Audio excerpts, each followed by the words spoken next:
طويل الشوق يبقى في اغترابي فطير. Le Ramadan approche. Ce mois sacré important pour nous, en tant que musulmans, n'est plus qu'à quelques jours d'arrivée. Nous devons dès maintenant nous préparer comme le faisait Mohammed sallallahu alayhi wa sallam et ses compagnons. Anas radiallahu anhu nous rapporte que les compagnons du prophète sallallahu alayhi wa sallam, dès lors qu'ils apercevaient le croissant du mois de Sha'ban, prenaient d'assaut leur Coran pour les lire. Les musulmans s'acquittaient de leurs zakat pour que les faibles et les pauvres se fortifient et puissent faire face aux jeûnes du mois de Ramadan. Les commerçants mettaient à jour la gestion de leur commerce et aussitôt qu'ils voyaient le croissant de lune du mois de Ramadan, ils faisaient les ablutions rituelles majeures et se retiraient en retraite spirituelle. Ainsi, les compagnons du prophète sallallahu alayhi wa sallam préparaient à l'avance ce mois sacré. Afin de préparer votre Ramadan, je vous présente 4 choses à faire impérativement. Premièrement, comprendre la valeur de ce mois sacré. Pour réellement comprendre la valeur de Ramadan, il faut assimiler ses mérites et les bienfaits qu'Allah nous accorde grâce à ce mois. Abu Mas'ud al-Rifari radiallahu anhu rapporte: j'ai entendu le messager d'Allah sallallahu alayhi wa sallam dire un jour, alors que le Ramadan était en cours, si les gens savaient ce qu'est réellement Ramadan, ma communauté aurait souhaité que toute l'année soit Ramadan. Ce qui est spécial durant ce mois béni est que le diable est enfermé.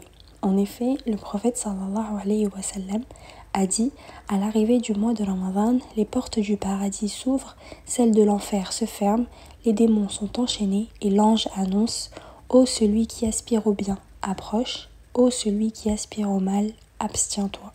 Et cela dure jusqu'à la fin du mois de Ramadan. Ainsi, il ne reste plus que toi et ton nafs. L'éducation de ton nafs est ainsi facilitée pendant cette période. Use donc de ce mois béni pour te réformer et comprendre les tentations qui te font fléchir. Prenons le temps de faire une introspection profonde afin de revenir meilleur et plus fort dans notre dîn après ce mois béni. Le toi d'avant le Ramadan et le toi d'après le Ramadan ne doivent pas être similaires. Tu dois en ressortir avec une foi qui est encore plus grande. Lorsque tu as assimilé l'importance et la valeur de ce mois, il faut travailler ton intention et te préparer des objectifs spirituels clairs afin de t'organiser au mieux et de ne pas perdre ton temps et de pouvoir faire le maximum de bonnes œuvres. Place ton intention de jeûner pendant le mois de Ramadan avant le début du mois et sois optimiste avec toi-même et fais confiance en Allah pour qu'il te facilite et t'aide à t'approcher encore plus de lui. L'intention est la base de toute action, de toute ibadah. C'est en cela que le prophète sallallahu alayhi wa sallam a dit: quiconque effectue le jeûne du Ramadan avec foi et espoir de récompense, tous ses péchés passés seront absous. De même pour celui qui veille la nuit du destin avec les mêmes motivations. L'imam al-Khattabi explique ce qu'est la motivation de la foi et pour Dieu, il dit: c'est l'intention et la ferme volonté. C'est le fait de jeûner ce mois en ayant totale confiance et entier espoir dans sa récompense, avec un esprit serein. Ainsi, une fois ton intention exprimée, tu dois impérativement revenir vers Dieu et te repentir de chaque péché qui te ronge. Regrette tes péchés et demande pardon, et ne les reproduis plus. Cette action du repentir est nécessaire pour se purifier et pour commencer Ramadan sur de bonnes bases. Place donc ta confiance en Allah et sois certain qu'il va te pardonner. Sans cet espoir, le pardon ne sera pas possible.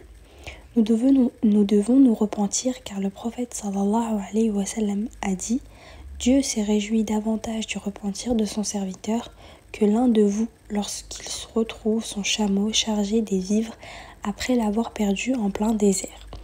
Malgré le fait que tu persistes et que tu retournes à chaque fois dans ce péché, n'abandonne pas le repentir, repens-toi à chaque péché. Car un compagnon du nom de Khubayb ibn Harith interpella le prophète sallallahu alayhi wa sallam. Il dit: ô messager d'Allah sallallahu alayhi wa sallam, je n'arrête pas de commettre des péchés. Le prophète sallallahu alayhi wa sallam répondit: ô Khubayb, à chaque péché reviens vers Dieu. Il lui dit alors: mais je le commettrai une autre fois. Et le prophète sallallahu alayhi wa sallam lui répondit: alors reviens à Dieu une fois de plus. Le compagnon dit alors: donc c'est sans fin. Le prophète sallallahu alayhi wa sallam rétorqua: le pardon de Dieu est plus ample que tes péchés, ô Khubayb.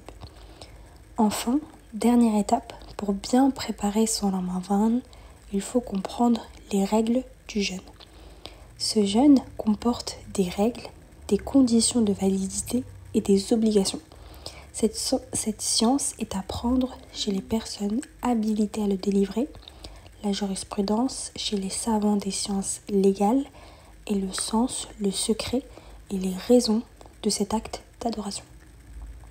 J'aimerais terminer ce vlogcast avec ce hadith d'après Abu Huraira radiallahu anhu. Le prophète sallallahu alayhi wa sallam a dit: le fils d'Adam aura pour ses bonnes œuvres une récompense qui en vaut 10 et pouvant aller jusqu'à 700 fois plus, à part le jeûne qui est à moi et dont la récompense m'appartient. Je trouve cela incroyable qu'Allah n'ait pas voulu nous partager la récompense précise du jeûne. Cela prouve la valeur de cet acte auprès de lui. Bénissons donc ce mois et prenons-le au sérieux, car il pèsera sur notre balance en notre faveur si nous usions de ce mois à bon escient. Soyons donc généreux dans nos bonnes actions, nos ibadat, faisons des aumônes, car à cette période, la période du Ramadan, le prophète sallallahu alayhi wa sallam était encore plus généreux. Aidons donc les autres. Une aumône, ce n'est pas seulement donner de l'argent. Souriez, le sourire est une aumône. Soyez certains que vous pouvez faire de ce mois le meilleur pour Allah. Qu'Allah vous préserve.